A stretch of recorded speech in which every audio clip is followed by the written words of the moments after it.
Kesibukan terlihat berbeda di salah satu kawasan 26 Ilir, Soak Batu, Palembang. Sebuah pabrik sederhana milik Sanim ini, kesibukan para pembuat dawet mulai terasa dari pagi hingga menjelang sore tiba.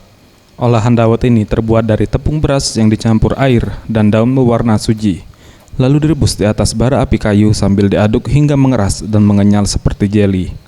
Proses memasak memakan waktu sekitar 2 jam.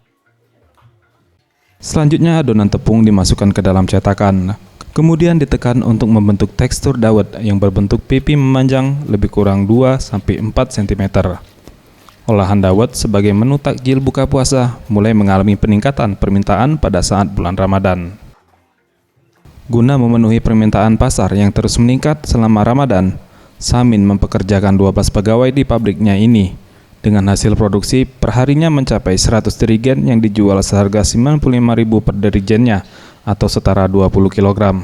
Dan dengan omset mencapai puluhan juta rupiah, dawet-dawet ini tidak hanya dijual di Palembang, melainkan hingga keluar kabupaten di Sumatera Selatan.